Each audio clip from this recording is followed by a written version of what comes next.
तो दोस्तों आ चुका है साइंस से आज सेट 3। जी हाँ दोस्तों, इस सेट 3 में भी बहुत इंपॉर्टेंट क्वेश्चन डाला हुआ है। जी हाँ, तो दोस्त आज सेट 3 देखने से पहले क्या करेंगे कि आज स्कोर कार्ड भी देखेंगे। जी हाँ दोस्तों, जिसने टेस्ट दिया है दोस्त उन सभी का स्कोर कार्ड भी लेकर के आए हैं। तो आज स्कोर कार्ड भी देखेंगे और बताएंगे कि किसने कितना नंबर लेकर के आया है, किसने अपना ताकत साइंस में दिखाया है। जी हाँ दोस्तों, तो सबसे पहले क्या करेंगे दोस्त कि इस स्कोर कार्ड को देखेंगे। स्कोर कार्ड देखने के बाद जो 20 इंपोर्टेंट क्वेश्चन का सेट जो 3 है उसको हम देखेंगे।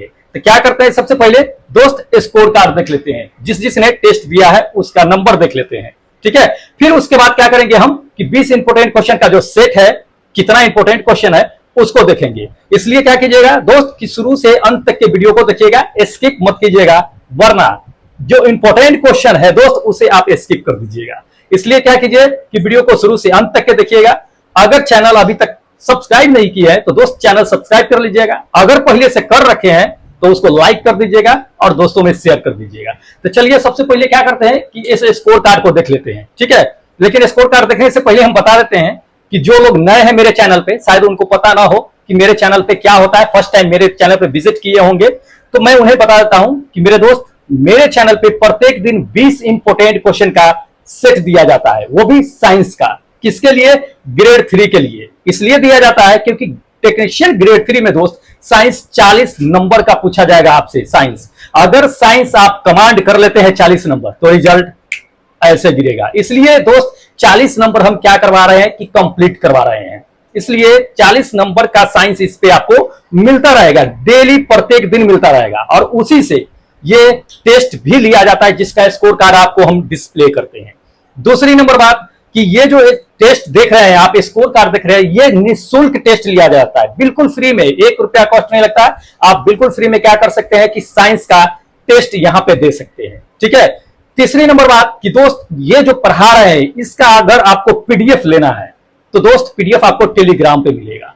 अब रही बात कि ये सभी चीजें कहां मिलेगी, तो दोस्त ये सभी चीजें आपको वीडियो के नीचे डिस्क्रिप्शन बॉक्स दिया हुआ है, मोर लिखा हुआ है नीचे, वहां पे टैप कीजिएगा, डिस्क्रिप्शन बॉक्स खुल जाएगा, उसमें आपको लिंक मिलेगा ये टेस्ट देने के लिए, तो उसको आप टेस्ट दे लीजिएगा। उसी टेस्ट के नीचे, लिंक के नीचे पासकोड भी दिया होगा, पासकोड छोड़ के मत जाइएगा, नहीं तो फिर कमेंट करके पूछिएगा कि पासकोड क्या है। तो दोस्त उस पासकोड को भी ध्यान से रखिएगा, क्योंकि उस पासकोड को डालने के बाद ही लिंक आपका ओपन होगा टेस्ट के लिए। 20 क्वेश्चन रहता है टेस्ट में, 5 मिनट का रहता है, आराम से दे सकते हैं, कोई ज्यादा वक्त नहीं लगता है। दूसरी नंबर बात कि टेलीग्राम का लिंक भी नीचे दिया हुआ है, उसे आप ज्वाइन कर लीजिएगा, क्योंकि जो पढ़ाते हैं या जो टेस्ट लेंगे इसका स्कोर कार्ड और आंसर की आपको उसी टेलीग्राम पे मिलेगा, और अपडेट जो भी न्यूज होगा दोस्त हम उसी टेलीग्राम पे आपको प्रोवाइड कराएंगे। इसलिए क्या कीजिएगा कि टेलीग्राम ज्वाइन कर लीजिएगा। ठीक है, अगर आप सच में सीरियस हैं टेक्नीशियन ग्रेड 3 के लिए जॉब लेने के लिए, तो दोस्त चैनल को सब्सक्राइब कर लीजिएगा और वीडियो को शुरू से अंत तक के देखिएगा, स्किप मत कीजिएगा। चलिए, ये सभी बातें आपको हम इसलिए बता दिए ताकि आप कंफ्यूज में ना रहे कि क्या होता है क्या नहीं होता है। ठीक है, तो चलिए अब क्या करते हैं कि सबसे पहले हम स्कोर कार्ड देख लेते हैं। जिसने टेस्ट दिया है उनका स्कोर कार्ड हम लेकर के आए हैं, उसे पहले देख लेते हैं, फिर हम 20 इंपोर्टेंट क्वेश्चन का सेट देखेंगे। चलिए स्कोर कार्ड देखते हैं। आज ये स्कोर कार्ड है, ध्यान रखिएगा। ये तो इसमें क्या है कि आज जो लोग हैं 68% तक ही गए हैं। जी हाँ, 68% में जो लोग आए हैं वो 10 लोग हैं जो 68% क्या है कि मार्क्स लेकर के आए हैं। जी हाँ दोस्तों, 68% यानी कि 13 नंबर, 20 में 13 नंबर लेकर के आए हैं। तो चलिए सबसे पहले देख लेते हैं। आज 19 ही क्वेश्चन दे पाए थे, एक क्वेश्चन उसमें नहीं दे पाए थे 20वां, तो 19 ही क्वेश्चन था, इसमें इन्होंने क्या किया कि 13 नंबर लेकर आए। वैसे 20 क्वेश्चन देते हैं, एक क्वेश्चन जो है मुझे लगता है कि मिस हो गया होगा, जिस वजह से 19 ही क्वेश्चन का सेट मिला है, कोई दिक्कत नहीं है। अब जो नया लिंक डाला हुआ है उसमें 20 क्वेश्चन है, आप उसको जो है अटेम्प्ट कर लीजिएगा। चलिए पहले नंबर पे बता देते हैं कि कौन है कौन नहीं है। ध्यान रखिएगा, पहले नंबर पे जो है वो है प्रशांत, जो कहां से है? गोंडा से है। जी हाँ, गोंडा से है। ये 68% यानी 19 में जो है 13 नंबर लेकर के आए हैं, बहुत अच्छा है। दूसरा देख लीजिए, दूसरा आरा, जो हमेशा नाम सिर्फ आरा लिख करके छोड़ देते थे, ये बार बार मिस्टेक करते थे, इनका नाम जान लीजिए राजू भाई है। जी हाँ, राजू भाई है। इन्होंने क्या किया है 68% लेकर आया है, 13 नंबर। ठीक है, उसी तरह से आपको बता देते हैं कि अमित, जो क्या है कि मसूरी से है, ये भी क्या है कि 68% लेकर के आए हैं, 13 नंबर लेकर के आए हैं। बहुत अच्छा बात है। उसी तरह से आपको बताते हैं कि 4th नंबर में है प्रीति, जो मुजफ्फरपुर से है, ये 68% लेकर के आई है 13 नंबर। ठीक है, तो ये 68% वाले का मैं बता रहा हूं। रोबिन, जो अपना लोकेशन मेंशन नहीं किया है, रोबिन भाई क्या कीजिए कि अगर नेक्स्ट टाइम से आप अटेम्प्ट कीजिएगा टेस्ट, प्लीज लोकेशन जरूर मेंशन कीजिएगा, ताकि पता लगे कि आप कहां से हो, कहां से नहीं हो। ठीक है, ये भी 68% लेकर के आए हैं। उसी तरह से आपको बताते हैं कि पंकज कुमार जो सुल्तानपुर यूपी में पड़ता है, वहां से है। रेहान जो पूर्णिया से, ये रेगुलर टेस्ट देते हैं, रेहान जो है से ये भी क्या है कि 68% लेकर के आए हैं। उसके बाद आपको बताते हैं कि अनुभव कुमार, ठीक है, अनुभव कुमार ये भी क्या है कि 68% लेकर के आए हैं। तो दोस्त इसी तरह से और भी लोग हैं जो 68% लेकर के आए हैं, आपको हम बताते चलते हैं, ध्यान दीजिएगा। हाँ, 68% पे आपका बता देते हैं कि ये रोहित यादव जो औरंगाबाद बिहार से है, ये भी कितना लेकर के आए हैं, 68% लेकर के आए हैं। ठीक है, अजीत कुमार जो सिवान से है, बिहार से है, ठीक है, ये भी क्या है कि 68% लेकर के आए हैं। अजीत कुमार सिवान जो बिहार से है, 68% लेकर के आए हैं। उसके बाद अब आते हैं 63% पे, जो लोग 63% लेकर के आए हैं मार्क्स, उनकी मैं बात कर लेता हूं। देख लीजिएगा 63% में है ये, और 63% में इधर नाम दिया हुआ है, देख लीजिएगा। इनको मैं बता देता हूं आपको, 63% में जो है श्री किशन जो कानपुर से है, 63% पे है। ठीक है, उसके बाद आपको बताते हैं कि ऋषिकेश, ठीक है, ये कहां से है, तो ये आपका, हाँ, ये सदर वाटर दिया हुआ है, इनका नाम कुछ समझ में नहीं आता है क्या दिया हुआ है, 63% पे है। उसी पर से आ जाइए तो खेसारी, खेसारी लगता है खेसारी लाल यादव आ गए हैं क्या यहाँ पे, तो खेसारी भी है, ये देख लीजिए, ये भी क्या है कि 63% पे है। उसी तरह से आपको जो है आशीष है, आशीष जी है क्या है कि 63% पे है। तो दोस्त इसी तरह से क्या है कि बहुत सारे लोग जो है क्या है कि टेस्ट दिया है, चलिए उनको बताते चलते हैं आपको कि किसने कितना नंबर लेकर गए। हाँ, उसके बाद आशीष के बाद आपको बताते थे कि संजू कपूर जो कहां से है, पटना से है, संजू कपूर जो पटना से, ये भी कितना है कि 63% लेकर के आए हैं, बहुत अच्छा है। उसी तरह से आपको हम बताते हैं, नेक्स्ट है महिमा सागर जो पटना से है, ठीक है, ये भी रेगुलर टेस्ट देती हैं, अच्छा है, इनका भी मार्क्स सही है कि 12 नंबर लेकर के आए हैं 63% में। उसके बाद अनिल कुमार जो सरोज मुंबई से हैं, ये भी ये सरोज कुमार है, मुंबई से है, ये कितना है 63%, ये भी लेकर के आए हैं।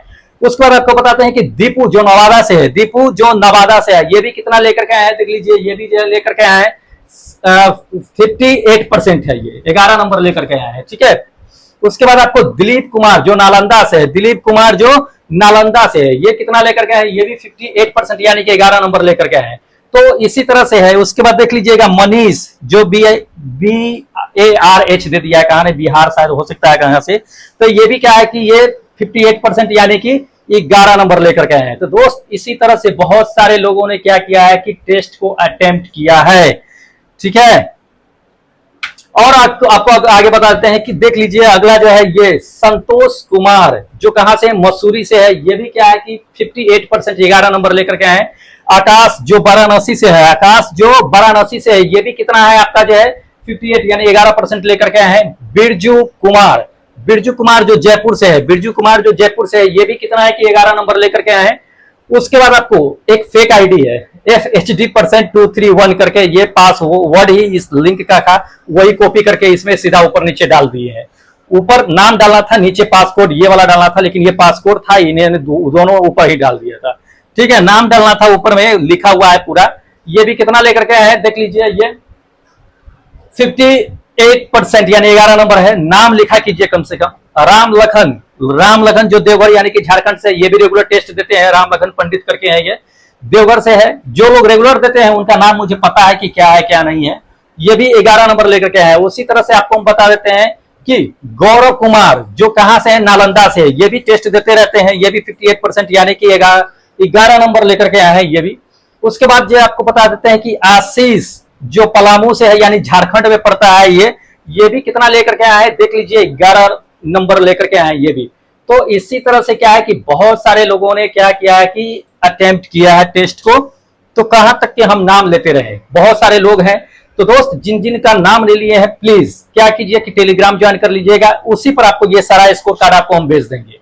मनीष भी है, देख लीजिए रेगुलर टेस्ट देने वाले आदमी है। मनीष को नाम न लेंगे तो शायद कहीं बुरा लग जाएगा, लेकिन चलिए सामने है, उनको मैं ले लेता हूं। मुनेंद्र वर्मा जो जिला बदायूं यानी यूपी से है, ये इनका बिल्कुल नाम ही लेने का तरीका अलग है। 11 नंबर है, ये हमेशा हिंदी में लिखते हैं। सारे लिस्ट को देख लीजिए, हिंदी में बस इन्हीं का नाम मिलेगा, मुनेंद्र वर्मा, जिला बदायूं, यूपी से। ठीक है, तो ये क्या है कि 11 नंबर लेकर के आए हैं दोस्त। अच्छा है, इसी तरह से मेहनत कीजिए। प्रेम भाई, आप अपना लोकेशन मेंशन कीजिए, 11 नंबर लेकर के आए हैं। अंकित जो रसूलपुर से है, रोहतास बिहार से है, ये भी कंटिन्यू टेस्ट देते रहते हैं। भाई आप ही क्या कीजिए कि लोकेशन मेंशन नहीं, ये तो लोकेशन मेंशन कर ही दिए है, रोहतास बिहार से है। अच्छा है, इसी तरह से योगेंद्र जो है राजपूत है, ये भी क्या है कि 53% पे है। अंजलि जो प्रयागराज से है, ये भी क्या है कि आपका जो है देख लीजिए 10 नंबर लेकर के आई है अंजलि। उसी तरह से दामोदर साहू, ठीक है, जो छत्तीसगढ़ से है, ये भी कितना लेकर के हैं देख लीजिए, ये भी जो है 53% है। तो बहुत सारे ऐसे लोग हैं जो मॉक टेस्ट दिए हैं साइंस का, जिसमें इनका स्कोर है। तो आज 68% पे ही लटक गए हैं लोग। कोई नहीं, हो सकता है टेस्ट में इन लोगों का क्वेश्चन थोड़ा हार्ड लगा हो, तो कोई दिक्कत नहीं है। चलिए, जो लोग का नाम नहीं लिए हैं प्लीज टेलीग्राम ज्वाइन कर लीजिएगा, उस पर आपको स्कोर कार्ड दे देंगे। उसी हिसाब से और भी मेहनत कीजिए, फिर कोशिश कीजिए कि ऊपर आने का। नाम लेंगे, समय ज्यादा हो जाएगा अगर सबका नाम लेते चलेंगे, तो इसलिए क्या कीजिए कि कम से कम टेस्ट दिया कीजिए। चलिए, जो लोग टेस्ट देना चाहते हैं दोस्त, इस तरह का स्कोर कार्ड आपको दिखाएंगे और प्रोवाइड भी कराएंगे। स्कोर कार्ड, इसका आंसर की भी आपको प्रोवाइड कराएंगे टेलीग्राम पे। तो अगर आप अभी तक के दोस्त नहीं दिए हैं टेस्ट, तो अगर देना चाहते हैं तो लिंक डिस्क्रिप्शन बॉक्स में दिया हुआ है, जाकर के आप वहां पे टेस्ट दे लीजिएगा।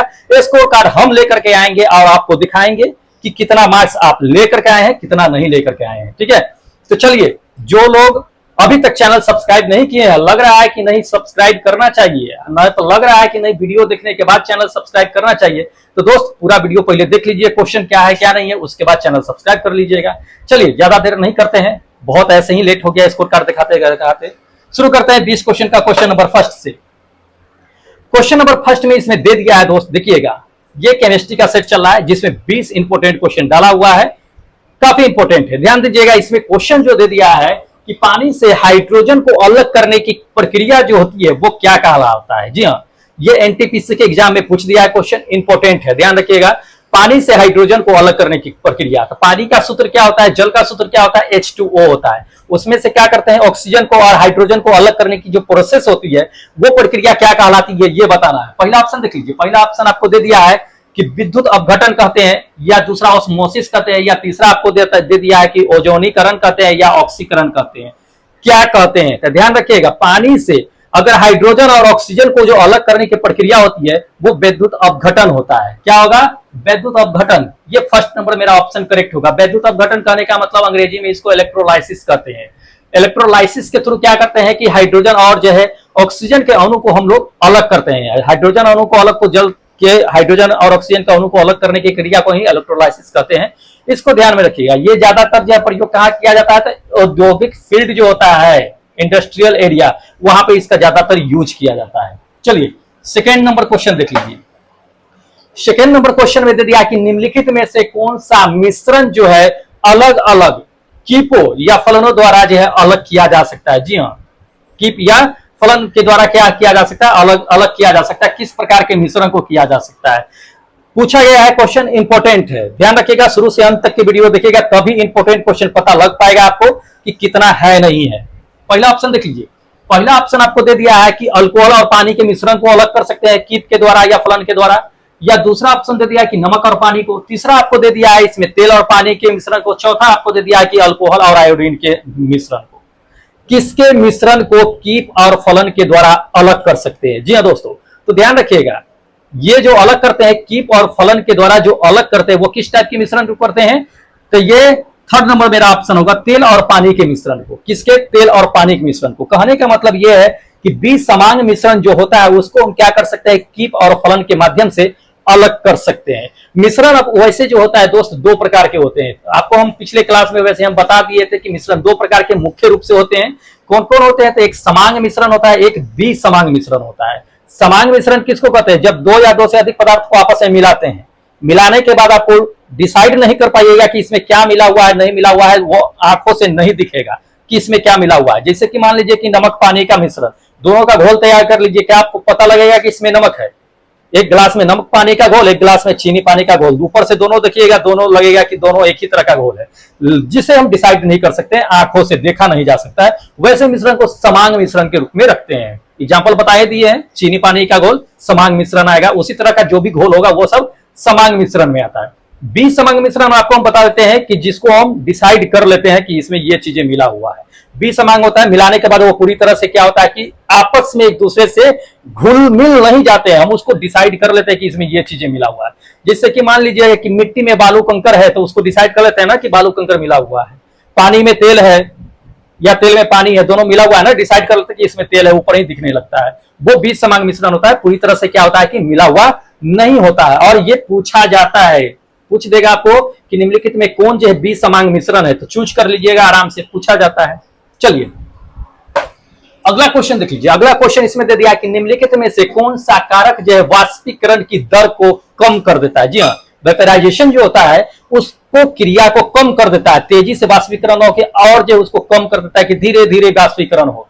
वह इसमें कौन सा कारक है जो कर देता है कम। पहला देख लीजिए, पहला ऑप्शन दे दिया है आपको कि ताप में वृद्धि होने से जो वाष्पीकरण कम हो जाएगा। जी नहीं, अगर ताप जैसी बढ़ेगा वाष्पीकरण और ज्यादा तेज होने लगेगा, क्योंकि पानी ज्यादा गर्म होगा और वाष्प बनना तेजी हो जाएगा, तो ये तो होगा नहीं। सेकेंड नंबर देख लीजिए, सेकेंड नंबर नमी दे दिया, तो जी हाँ नमी होगा। जब वातावरण में क्या होता है कि नमी बन जाता है, जैसे बरसातों के समय में क्या होता है वातावरण में नमी बन जाता है, तो वाष्पीकरण की दर जो है कम जाता है, वाष्पीकरण कम होता है। लेकिन जब ज्यादा धूप होती है तो वाष्पीकरण ज्यादा होता है, वाष्प ज्यादा बनता है।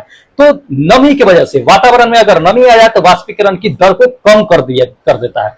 तो ये मेरा सेकेंड नंबर, मेरा ऑप्शन क्या होगा कि बिल्कुल करेक्ट होगा। ध्यान रखिएगा, इंपॉर्टेंट क्वेश्चन है, पूछा भी गया है, तो इसे हमें ध्यान में रखना है। चलिए नेक्स्ट क्वेश्चन आपको दिखाते हैं। अगला क्वेश्चन इसमें दे दिया है कि तरल अवस्था से गैसीय अवस्था में रूपांतरण को क्या कहा जाता है। ठीक है, मतलब गैस से जो है ये तरल से गैस में यानी लिक्विड फॉर्म से गैस फॉर्म में अगर जा रहा है, बदल रहा है, ट्रांसफर हो रहा है, तो उसको हम क्या कहते हैं ये बताना है। तो सीधी सी बात है, पानी है उसको ज्यादा गर्म कीजिए, वो गैस में बदल गया, तो उसको क्या कहेंगे, वाष्पीकरण कहेंगे, सीधी सी बात है, वेपोराइजेशन कहेंगे। तो ये क्या होगा कि ये थर्ड नंबर मेरा ऑप्शन करेक्ट होगा। ठीक है, थर्ड नंबर ऑप्शन करेक्ट होगा। देखिए ये सिंपल सी है, लॉजिक लगाने वाली बात है। या कभी कभी मान लीजिए कि आपको पूछा भी जा सकता है कि कोई ठोस है, ठोस को डायरेक्ट गैस में, जो ठोस को गर्म करेंगे तो डायरेक्ट गैस में बदलने की प्रक्रिया क्या होती है, तो हम कल ही वाले क्लास में बता दिए थे। ठोस जैसे बर्फ है, बर्फ को गर्म अगर करते हैं तो पहले द्रव में आता है, द्रव के आने के बाद क्या होता है कि वो गैस में जाता है। लेकिन ठोस को गर्म करे, द्रव्य अवस्था में ना आकर के डायरेक्ट जो है गैसीय अवस्था में चला जाए, तो वो ऊर्ध्वपातन होता है। जैसे कि आपको बता दिए थे एग्जांपल में, जो है कपूर को ज्यादा गर्म करते हैं तो वो क्या द्रव अवस्था में ना आके डायरेक्ट गैसीय अवस्था में चला जाता है, ऊर्ध्वपातन होता है। ठीक है, और जब द्रव को ज्यादा ठंडा करते हैं तो वो क्या होता है कि ठोस में परिवर्तित हो जाता है, तो उसको फ्रीजिंग करते हैं। जैसे फ्रिज है, पानी रख दिए, ज्यादा फ्रीजिंग कर दिए, वो जम जाता है, ठोस में आ जाता है, फ्रीजिंग होता है, हिमकरण जिसको कहते हैं। तो पूछा जा सकता है इस तरह से क्वेश्चन घुमा करके, तो इसको हमको ध्यान में रखना है, इंपॉर्टेंट है, पूछा गया है ये। चलिए अगला क्वेश्चन देखिए। अगला क्वेश्चन इसमें दे दिया है दोस्त कि ब्राउनी गति की खोज जो है किसने किया था। जी हाँ, ब्राउनी गति की खोज किसने किया था, एएलपी और टेक्नीशियन के एग्जाम में पूछा जा चुका है क्वेश्चन, इंपॉर्टेंट है। ब्राउनी गति का खोज ब्राउनी नामक वैज्ञानिक नहीं किया था, लेकिन इसमें देखिएगा तो ब्राउनी एक आदमों में लगा हुआ है, तो किसने किया था ये ब्राउनी गति कहने का क्या मतलब होता है, जिग जैग मोशन, टेढ़ी मेढ़ी गति। तो जो टेढ़ी मेढ़ी गति करती है अणु, उसका खोज किसने किया था ये बताना है। ठीक है, इंपॉर्टेंट है। चलिए ऑप्शन देख लीजिए। ऑप्शन नंबर फर्स्ट में दे दिया कि सर आइजैक न्यूटन साहब ने ब्राउनी गति की खोज किया था, या दूसरा दे दिया है कि मेंडल ब्राउन ने किया था, या तीसरा आपको दे दिया है कि रॉबर्ट ब्राउन साहब ने किया था, या चौथा दे दिया है कि जॉन ब्राउन ने किया था। लेकिन किया था ब्राउन साहब ने ही। अब देख लीजिए नीचे तीनों में ब्राउन लगा हुआ है, इसमें से कौन ब्राउन साहब जो थे जिन्होंने क्या किया है कि जिग जैग मोशन जो होता है, टेढ़ी मेढ़ी गति जो होती है, ब्राउनी गति जो होता है, उसका खोज किया था। तो ध्यान रखिएगा, ये थर्ड नंबर मेरा ऑप्शन करेक्ट होगा कि रॉबर्ट ब्राउन साहब। ठीक है, रॉबर्ट ब्राउन साहब ने ही क्या किया था कि ब्राउनी गति का खोज किया था, उन्होंने ही अपने नाम पे ये ब्राउनी गति का नाम रख दिया था। ठीक है, ब्राउनी गति मतलब क्या, जिग जैग मोशन, टेढ़ी मेढ़ी गति जो होती है ऐसे।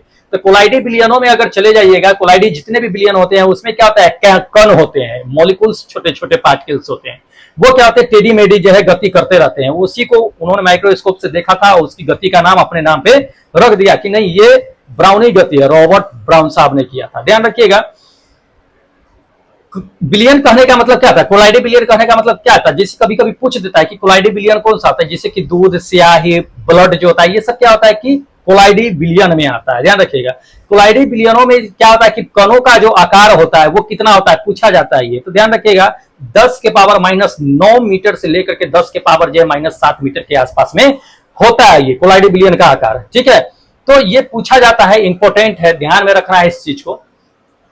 चलिए अगला क्वेश्चन आपको दिखाते हैं। अगला क्वेश्चन इसमें दे दिया है दोस्त कि 2 या 2 से अधिक पदार्थ का सजातीय मिश्रण को क्या कहा जाता है, डैश कहा जाता है। क्या कहते हैं, 2 या 2 से अधिक सजातीय मिश्रण। सजातीय मिश्रण क्या करने का क्या मतलब समझाते हैं, पहले देख लीजिए ऑप्शन, फिर आपको बताते हैं। जेई के एग्जाम में पूछा गया है, फिर एनटीपीसी के एग्जाम में भी पूछ दिया है ये क्वेश्चन उठा करके, तो ध्यान रखना है, इंपॉर्टेंट है। चलिए पहला ऑप्शन देख लीजिए। पहला ऑप्शन दे दिया है कि कोलाइडी कहा जाता है, या दूसरा दे दिया है कि विखंडन कहा जाता है, या तीसरा आपको दे दिया है कि निलंबन कहा जाता है, या चौथा दे दिया है कि विलयन कहा जाता है। 2 या 2 से अधिक सजातीय पदार्थ का जो मिश्रण होता है, सजातीय मिश्रण, उसे क्या कहते हैं, तो दोस्त उसे कहते हैं विलयन। ये फोर्थ नंबर मेरा ऑप्शन करेक्ट होगा, विलयन कहते हैं 2 या 2 से अधिक पदार्थों का सजातीय मिश्रण।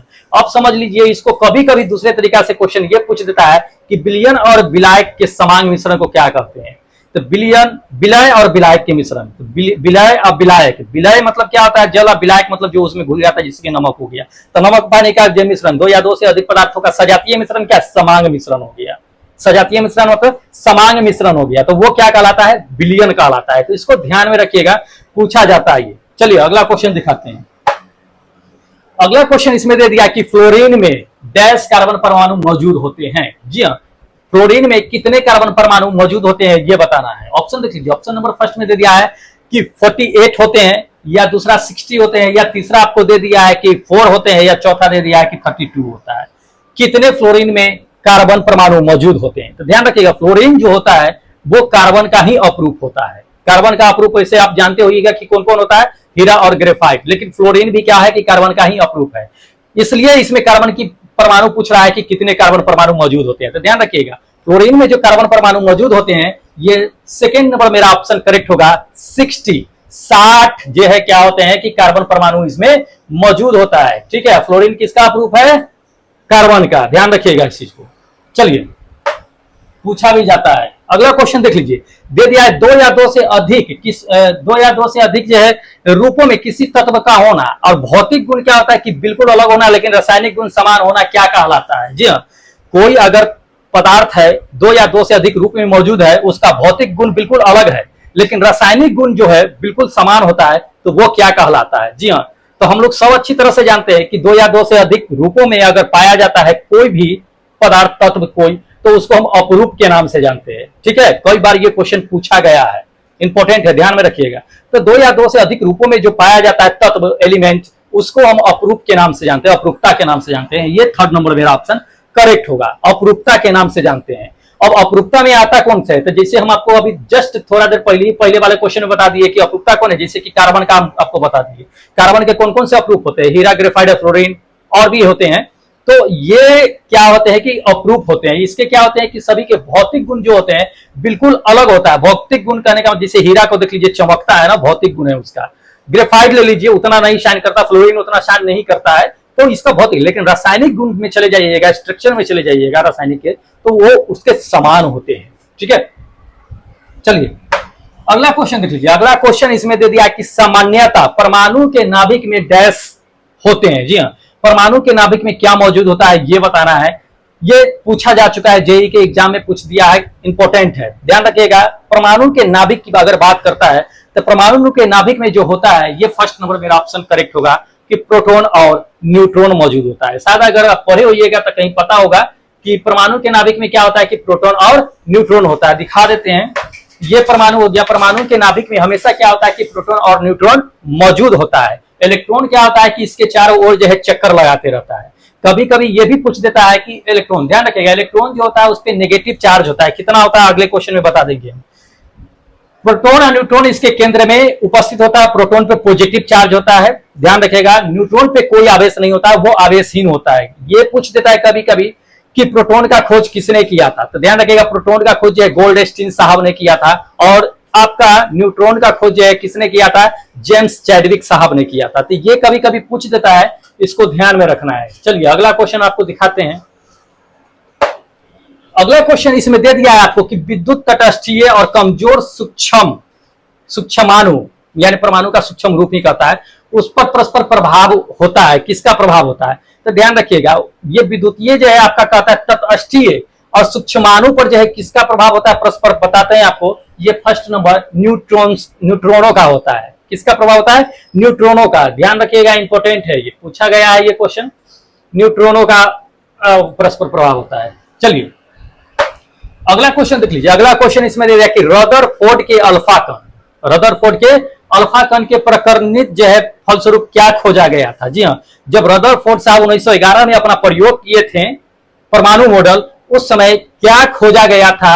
ये कह रहा है क्वेश्चन में, इंपॉर्टेंट है, जेई के एग्जाम में पूछ दिया है 2019 में। तो ध्यान रखिएगा, जब रदरफोर्ड ने क्या किया था कि 1911 में उन्होंने जब खोज किया था, तो वो क्या किया था खोज बताएंगे, किस तरह से प्रयोग किया था उन्होंने, ये अगले क्वेश्चन में आ जाएगा। तो ध्यान रखिएगा, उन्होंने जो है ये थर्ड नंबर जो ऑप्शन आप देख रहे हैं, परमाणु के नाभिक का खोज किया था। ठीक है, कैसे किया गया था?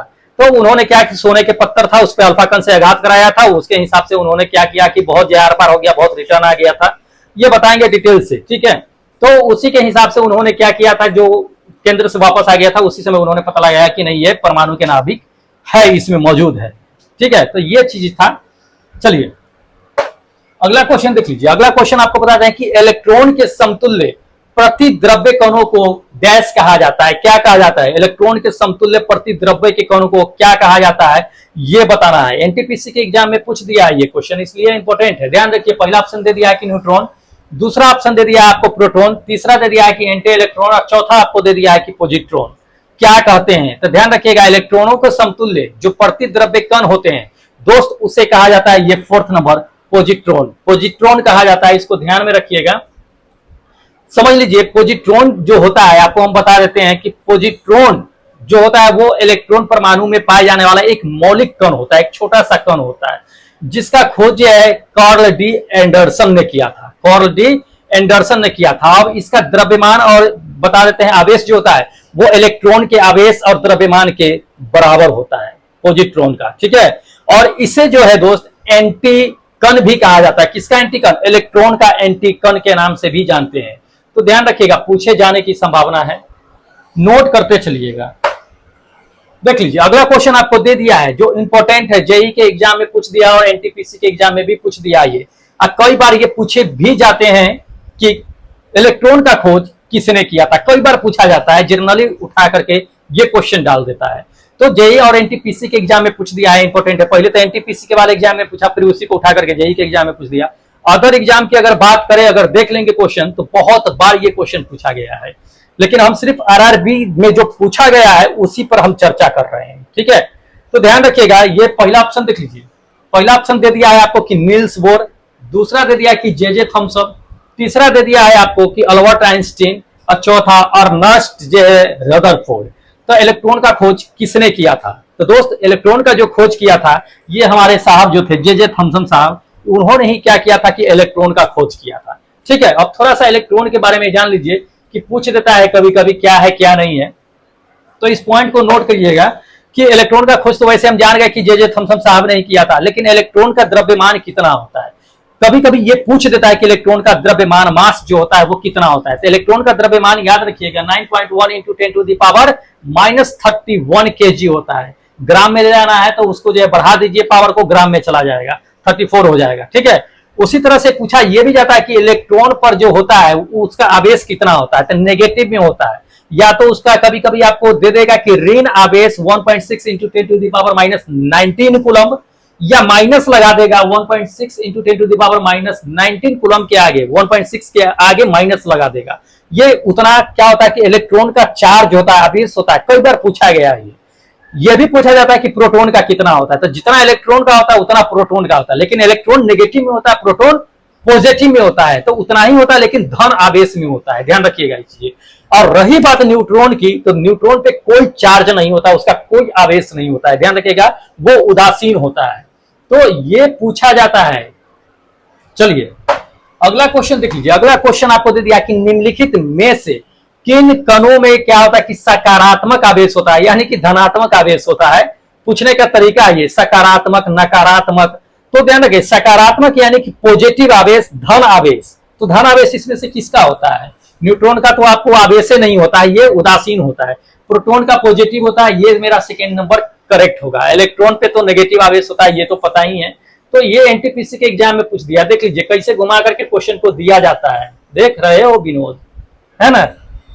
हाँ, अगला क्वेश्चन देख लीजिए। अगला क्वेश्चन दे दिया है कि जिन उप परमाणु के सामान्यतः दे दिया है कि उपकणों में विपरीत गुण होते हैं उसे किस नाम से जाना जाता है? जी हाँ, यानी कि जिन उप परमाणु के कणों में सामान्यतः परमाणु के कण के विपरीत क्या होता है कि गुण मौजूद होता है, उसको क्या कहते हैं?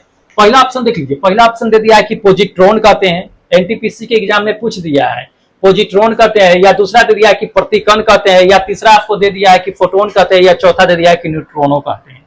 क्या कहते हैं? तो जिन परमाणु पर क्या होता है कि कणों का, उप परमाणुओं के कणों का विपरीत गुण जो होता है ना दोस्त, उसे हम कहते हैं, ये सेकेंड नंबर क्या कहते हैं? प्रतिकण कहते हैं, एंटी पार्टिकल्स, प्रतिकण। ठीक है, तो इसको ध्यान में रखिएगा, पूछे जाने की संभावना है। चलिए अगला क्वेश्चन देख लीजिए। अगला क्वेश्चन इसमें दे दिया है आपको कि न्यूट्रॉन डैश के अलावा, जी हाँ समझिएगा क्वेश्चन को, इंपॉर्टेंट है, जेईई के एग्जाम में पूछ दिया है, लेकिन समझना है इस चीज को कि न्यूट्रॉन डैश के अलावा सभी परमाणुओं के जो है नाभिक में मौजूद होते हैं। जी हाँ, अब समझिएगा आप कि सीधा अगर समझ लीजिएगा कि परमाणु के नाभिक में मौजूद होता है, तो ऐसे आप सीधी सी मार दीजिएगा परमाणु के नाभिक में तो चलो प्रोटॉन न्यूट्रॉन मौजूद होता है, मार देते हैं प्रोटॉन न्यूट्रॉन। तो इसमें किसी प्रोटॉन को दे करके मार दीजिएगा, लेकिन समझिए क्वेश्चन को। क्वेश्चन यहाँ पे अलग तरीके से कह रहा है कि न्यूट्रॉन डैश के अलावा, न्यूट्रॉन में, न्यूट्रॉन का डैश के अलावा, किसके अलावा? सभी परमाणुओं के नाभिक में मौजूद होता है। तो ध्यान रखिएगा, ये थर्ड नंबर मेरा ऑप्शन होगा, हाइड्रोजन। हाइड्रोजन के अलावा सभी परमाणु के नाभिक में मौजूद होता है न्यूट्रॉन। ध्यान रखिएगा, ये पूछा गया है, इंपॉर्टेंट है। अब इसको समझने का कोशिश कीजिए आप कि हाइड्रोजन परमाणु, जान लीजिए कि हाइड्रोजन परमाणु होता है, उसके नाभिक में प्रोटॉन के साथ इलेक्ट्रॉन होता है, ना कि न्यूट्रॉन होता है। हाइड्रोजन परमाणु के नाभिक की बात बता रहे हैं। ऐसे सिंपली जो है अगर परमाणु के नाभिक में चल जाइए तो प्रोटॉन और न्यूट्रॉन पाया जाता है, लेकिन हाइड्रोजन परमाणु के नाभिक की अगर बात कर ले तो उसमें न्यूट्रॉन के अलावा आपको प्रोटॉन और जो है इलेक्ट्रॉन पाया जाता है, न्यूट्रॉन नहीं पाया जाता। यही क्वेश्चन में कह रहा है, समझने का कोशिश कीजिए, झट से जाकर कुछ मत मार दीजिएगा। न्यूट्रॉन मौजूद नहीं होता है हाइड्रोजन परमाणु के नाभिक में, प्रोटॉन और इलेक्ट्रॉन मौजूद होता है। तो ये घुमा करके पूछे जाने की तरीका है क्वेश्चन को। ठीक है, चलिए अगला क्वेश्चन देखिए। अगला क्वेश्चन दोस्त इसमें दे दिया है कि कैथोड किरण का प्रयोग पहली बार किसके द्वारा किया गया था? जी हाँ, तो कैथोड किरण का प्रयोग पहली बार किसके द्वारा किया गया था? तो ध्यान रखिएगा, पहला नंबर आपको दे दिया है, हाँ पहला नंबर आपको यहां दे दिया है कि अर्नेस्ट रदरफोर्ड साहब के द्वारा किया गया था, या दूसरा आपको दे दिया है कि जॉन डाल्टन साहब के द्वारा, या तीसरा आपको दे दिया है इसमें कि जे थॉमस के द्वारा, चौथा दे दिया है कि गोल्डस्टीन किसके द्वारा। तो पहली बार जो है कैथोड किरण का जो दोस्त प्रयोग किया गया था वो जे थॉमसन साहब के द्वारा किया गया था। तो ये थर्ड नंबर मेरा ऑप्शन क्या होगा कि करेक्ट होगा, जे थॉमसन के द्वारा। ठीक है, तो इसको ध्यान में रखिएगा, पहली बार कैथोड रे का प्रयोग किया गया था। चलिए अगला क्वेश्चन देख लीजिए। अगला क्वेश्चन इसमें दे दिया है कि रदरफोर्ड परमाणु मॉडल डैश का वर्णन नहीं करता है। जी हाँ, रदरफोर्ड जो 1911 में अपना परमाणु मॉडल दिए थे, उसमें ये निम्नलिखित जो दिया हुआ है, ऑप्शन जो दिया हुआ है, इसमें कौन जो है रदरफोर्ड परमाणु मॉडल का वर्णन नहीं करता है? ऑप्शन देख लेते हैं। ऑप्शन नंबर फर्स्ट में आपको दे दिया है कि नाभिक की उपस्थिति। तो रदरफोर्ड जो परमाणु मॉडल दिया था उसमें उन्होंने परमाणु नाभिक का ही खोज किया था, तो ये तो है ही। सेकेंड नंबर देख लीजिए, परमाणु के आवेश, ये भी है ही, क्योंकि उन्होंने ही बता दिया कि परमाणु के नाभिक में पॉजिटिव आवेश होता है, तभी अल्फा कण टकराकर रिटर्न वापस आता है, ये तो है ही। थर्ड नंबर आपको दे दिया है कि परमाणु के अस्थायित्व, ये गलत है, ये वर्णन नहीं करता है, परमाणु के अस्थायित्व का वर्णन नहीं करता है। ये थर्ड नंबर मेरा ऑप्शन क्या होगा कि बिल्कुल करेक्ट होगा।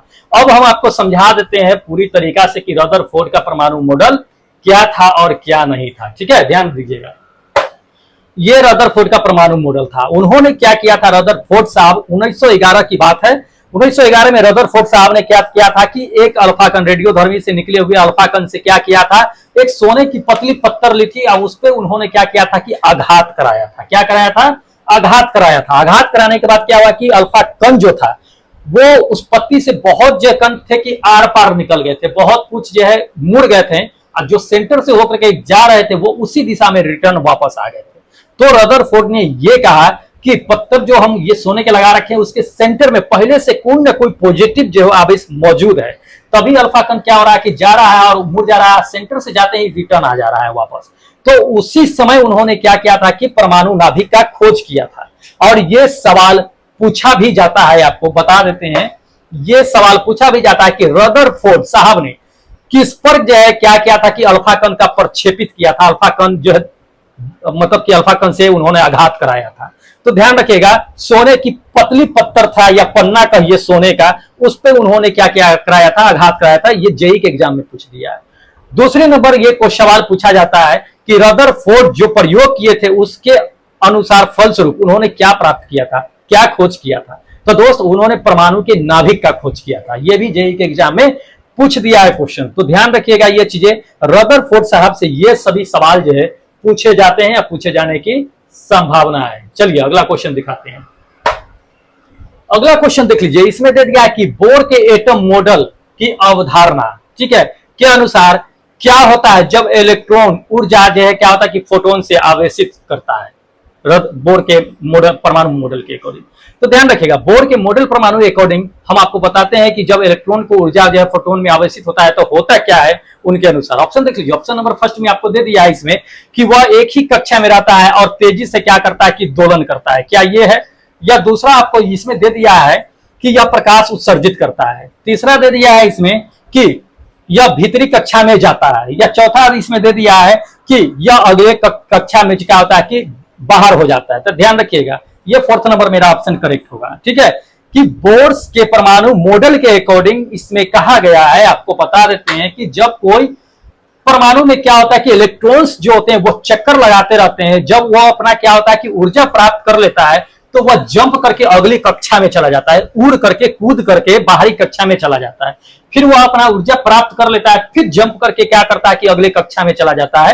ये बोर्स का एटम मॉडल है, ठीक है, ये उन्होंने ही दिया था ये चीजें, ठीक है, जब अपना अष्टक क्या करता है कि प्राप्त कर लेता है तब फोटोन के अकॉर्डिंग। तो इसको ध्यान में रखना है, इंपॉर्टेंट है। चलिए लास्ट क्वेश्चन आपको दिखाते हैं।